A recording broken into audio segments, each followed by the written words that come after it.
deterjan çekmesinden başlayalım.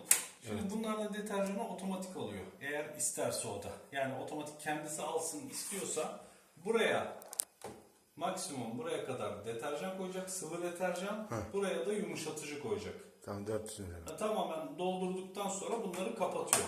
Bu kendisi otomatik almasını isterse deterjanı. Ama otomatik almasın ben kendim koyayım diyorsa buraya koyacak.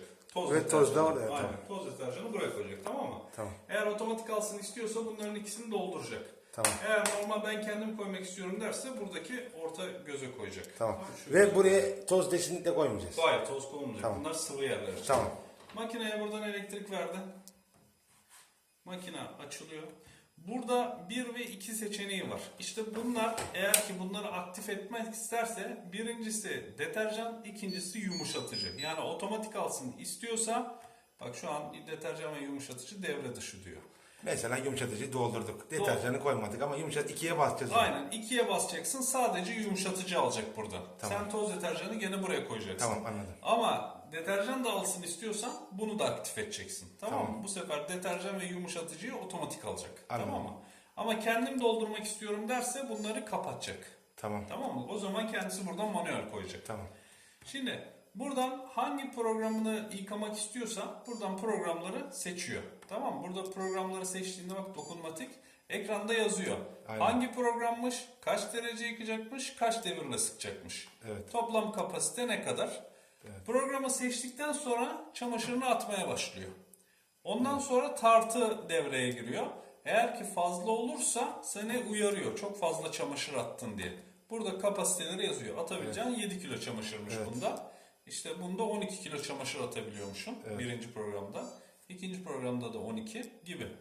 Diyelim ki çok çamaşırı var. 12 kilogramlık çok çamaşır atacak içerisine. Evet. Programı seçti buradan. Pamuklu programı. Buradan derece. Kaç derecede yıkamasını istiyorsa. Buradan dereceyi değiştiriyor. Tamam mı? Kaç derecede yıkacaksa buradan derecesini değiştirdi. Tamam. Buradan sıkma devri. 1400 devirle sıkacakmış. Çok yüksek Kaç yani. yüksek gelme isterse buradan 400, 600, 800 Tamam. şeklinde seçecek. Tamam mı? Tamam. Deterjan kutusu açıkken makine çalışmaz. Tamam. Deterjan kutusunun kapalı olması lazım. Tamam. Mı? Şuradaki başlat yazan tuşa basacak. Makine yıkamaya başlatacak. Program başladı diyor. Tamam mı? Bu program 3 saat 30 dakika sürecekmiş. Tamam mı? Burada programın süresi gösteriyor. Bak burada başlattıktan sonra yükü algılıyor. Ona göre suyunu kendisi ayarlıyor. Ona göre de saatini değiştirebilir mi? Değiştirebiliyor. Tabii az çamaşır gelirse saatini daha da düşürüyor kendisi. Tamam. Tamam mı? Yıkamasını bu şekilde yapacak abi. Başka ekstra bir şey yok. Bunlar tabi saat kurabiliyor. 1 saat sonra çalış, 2 saat sonra çalış. Makine ileriki bir saate kurabiliyor. Tamam. Gibi ayarları var ama onları çok teferruata şey yapmayalım. Ya, yıllardır Karadeniz'den yıkadık hepsini baştan. Tamam. Buradan sadece yapacağı açacak, programını seçecek dokunmatik ekrandan, derecesini ayarlayacak, sıkma devrini ayarlayacak, başlat diyecek. Tamam mı? Eğer ki otomatik alsın istiyorsa bunları seçecek. Otomatik almasın kendim koyayım istiyorsa bunları seçmeyecek. Tamam mı? Tamam. Buradan gerçi en güzeli bak deterjan çekmecesi çıktığı zaman Kapanıyor. makine durur. Aynen. En güzeli bu deterjan miktarını kendisi ayarlasın makine. O zaman daha Tasarruf yıkar. yapar. Buraya Sıvı deterjan alacağız. doldursun. Sıvı deterjan buraya da sıvı yumuşatıcı. Bence Kapatsın. en mantıklısı o yani. Makine kendisi en azından ne kadar... Bunu bir dakika dedin değil mi? İçi boş olduğu için 58 saniye mi o? Tabii içi boş 58 olduğu dakika için mı? bak 3 saati 58 dakikaya düşürdü. 58 dakikaya düşürdü. İçi boş ya şimdi. Tamam. O tarttı. Hafif geldi. Süreyi düşürdü. Tamam. Tamam mı?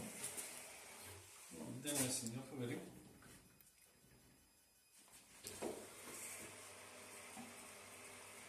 Bu yıkarken garanti vergisini buldu.